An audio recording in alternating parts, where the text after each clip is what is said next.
नमस्कार श्रोते हो, रेडिओ जयंतवरच्या पुस्तक अभिवाचनाच्या कार्यक्रमामध्ये ऐकूया ॲडव्होकेट मिलिंद चिंधडे लिखित राष्ट्रीय स्वयंसेवक संघाचा गोतावळा या पुस्तक अभिवाचनाचा भाग 12वा. अभिवाचक जयंत ठोंबरे. आजच्या भागात आपण ऐकणार आहोत एक हाडाचा संघ स्वयंसेवक अनिल चांदवडकर, लढाऊ नेतृत्व डॉक्टर द.बा. डोंगरे आणि डॉक्टरीपेक्षाही संघ स्वयंसेवेला जास्त प्राधान्य देणारे डॉक्टर डी.बी. कुलकर्णी यांना. सुरुवातीला ऐकूया हाडाचे संघ स्वयंसेवक अनिल चांदवडकर यांच्याविषयी.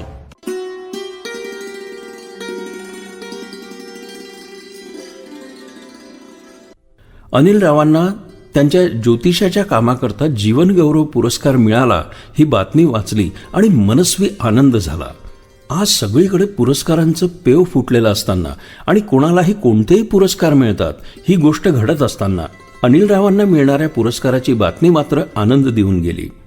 हा पुरस्कार बृहन महाराष्ट्र ज्योतिष मंडळ आणि फलज्योतिष अभ्यास मंडळ यांच्यातर्फे मिळत आहे ही अधिक आनंदाची गोष्ट आहे. या दोन्ही संस्थांची कैलासवासी पंडित श्रीकृष्ण अनंत जकातदार यांचं नाव जोडलं गेलेलं आहे. या संस्थांचे संस्थाप्रमुख नंदकिशोर जकातदार आणि विजय जकातदार हे माझे स्नेही आहेत. माझा आणि अनिल राव यांचा संबंध 4-5 वर्षातला असला तरीसुद्धा त्र्यंबकेश्वर इथल्या चांदवडकर कुटुंबीय माझे अतिशय निकटचे आहेत. कैलासवासी परमपूज्य विद्याधरजी चांदवडकर यांनी तर माझी मुंज लावली होती. वसंतराव चांदवडकर सर माझे सामाजिक कार्यातील सहकारी होते. अशा कुटुंबातील श्री अनिल राव हा जीवनगौरव पुरस्कार अनिल रावांना मिळणं त्र्यंबकेश्वरच नाही तर नाशिककरांना सुद्धा अभिमानास्पद आहे.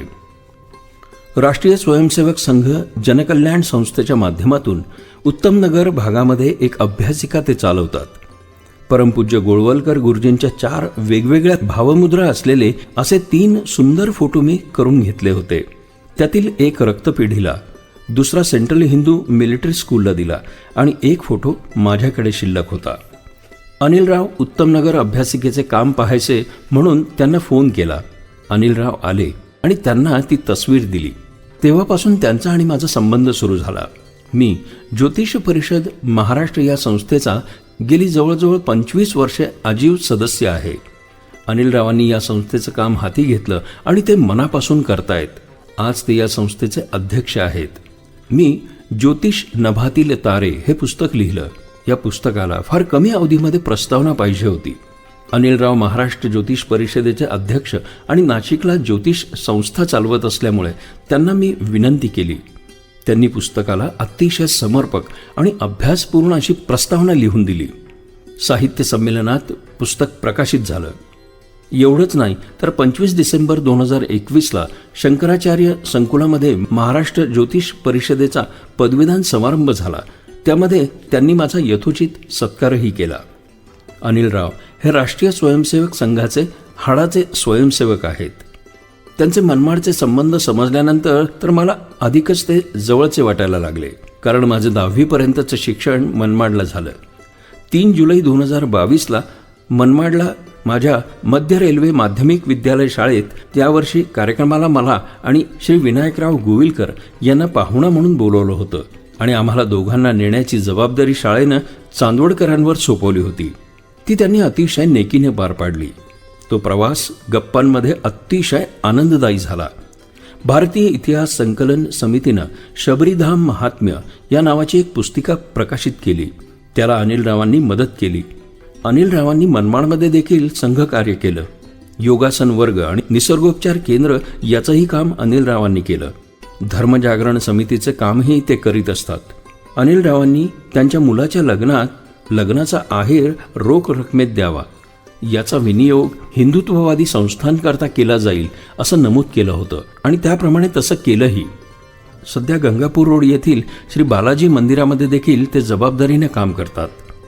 किंबहुना संघ व्यवस्थेत त्यांच्यावर जी जबाबदारी येते ती मनापासून ते पार पाडतात. अशा एका हाडाच्या स्वयंसेवकाला आणि मनापासून ज्योतिषाचं काम करणाऱ्या व्यक्तीला जीवनगौरव पुरस्कार मिळतोय.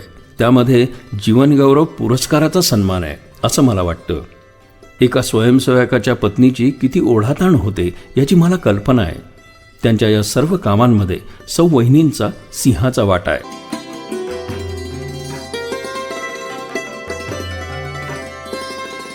आता जाणून घेऊया लढाऊ नेतृत्व असणारे डॉक्टर द.बा. डोंगरे यांना. दत्तात्रय बाबूराव डोंगरे नाशिक जिल्ह्यातील निफाड तालुक्यातील कोठुरे गावचे.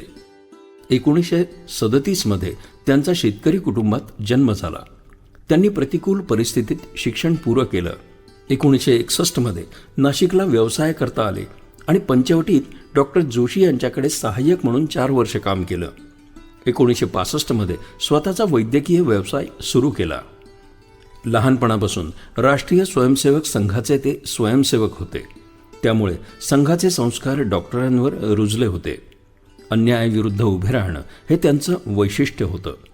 लढाऊ वृत्ती होती आणि भाषणं देखील ते प्रभावीपणे करीत. त्यामुळे अनेक वेळा पक्षांच्या सभांमध्ये पक्षांचे नेते येण्याच्या अगोदर नाईट वॉचमन म्हणून बंडोपंत जोशी, विजय साने इत्यादींसारखे त्यांनी अनेक वेळा काम केलं. पंचवटीमध्ये शनी चौकात त्यांचा दवाखाना होता. गोरगरिबांना त्यांचा फार आधार होता. व्यवसाय करत असताना त्यांनी पैशाकरता कुणाला अडवलं नाही. पंचवटीत काम करता करता डॉक्टरांचं नेतृत्व कधी मोठं झालं हे कळलंच नाही. सामाजिक काम हे त्यांचं आणखीन एक वैशिष्ट्य. पंचवटी नागरिक मंडळ, गोकुळ दूध उत्पादक संस्था, पोलीस मित्रमंडळ, जिल्हा टेलिफोनधारक संघटना अशा अनेक संघटनांमध्ये त्यांनी काम केलं.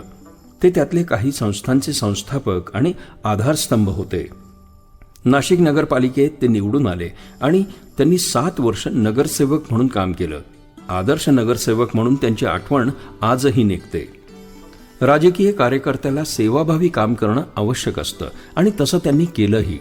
राष्ट्रीय स्वयंसेवक संघ, जनसंघ, जनता पक्ष आणि नंतर भारतीय जनता पार्टी यांच्या त्यांनी अनेक जबाबदाऱ्या सांभाळल्या. आणीबाणीमध्ये डॉक्टर तुरुंगात होते. तुरुंगात जाण्याची पर्वा त्यांनी कधीही केली नाही. जनसंघात असताना नाशिकच्या उद्योग क्षेत्रातील असंख्य असंघटित कामगारांच्या संघटना त्यांनी बांधल्या आणि कामगारांना त्यांचे फायदे आणि हक्क मिळवून दिले. त्यांचा स्वभाव अत्यंत आक्रमक होता, तसाच सेवाभावी होता. त्यांच्या आक्रमक स्वभावामुळे अधिकारी वर्गावर आणि नोकरशाहीवर त्यांचा वचक होता. जनसंघाच्या वतीनं अनेक जन आंदोलनांमध्ये त्यांनी नेतृत्व केलं. यामध्ये प्रामुख्याने महागाई विरोधी आंदोलनं आणि पक्षाच्या वतीने करण्यात आलेली आंदोलनं यांचा समावेश आहे. असे अनेक मोर्चे मी पाहिले होते. त्यांच्या या सर्व गुणांमुळे ते जनतेमध्ये प्रिय होते. जनसंघ, जनता पक्ष आणि नंतर भारतीय जनता पक्ष सत्तेवर येईल अशी सुतराम कल्पना नसताना अशा मंडळींनी पक्षाचं काम करून पक्ष वाढवला हे आज विसरून चालणार नाही. असे जनतेमध्ये प्रिय असलेले डॉक्टर द.बा. डोंगरे यांचं 25 मे 1995 रोजी निधन झालं. आणि आता संघ सेवेला प्राधान्य देणारे डॉक्टर डी.बी. कुलकर्णी यांच्याविषयी जाणून घेऊया.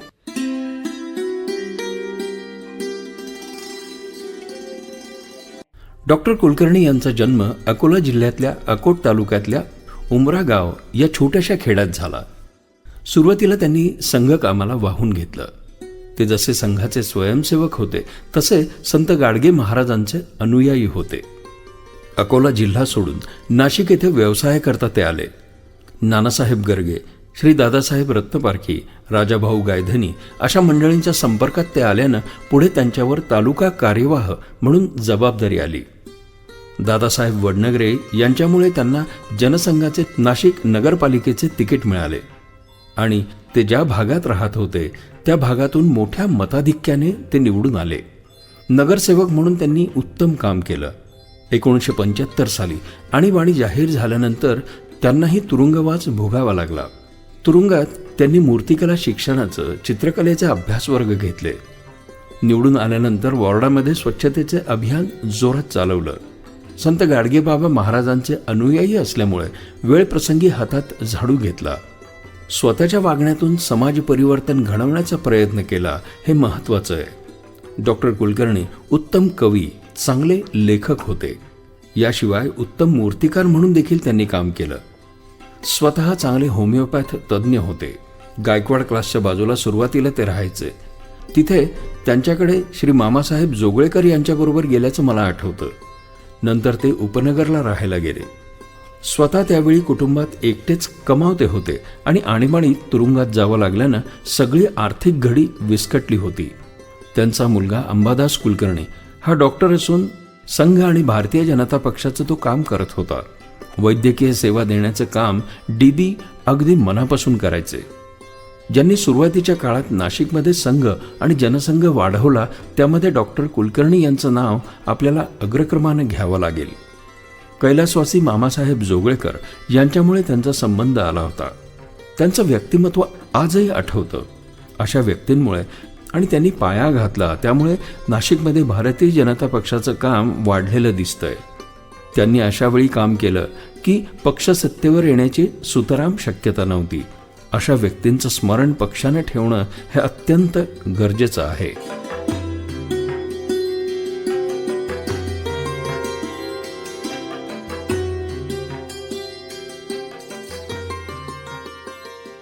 श्रोतेहो, आत्ताच आपण ॲडव्होकेट मिलिंद चिंधडे लिखित राष्ट्रीय स्वयंसेवक संघाचा गोतावळा या पुस्तक अभिवाचनाचा भाग 12 आपण ऐकलात. अभिवाचक होते जयंत ठोंबरे. निर्मिती रेडिओ जयंत.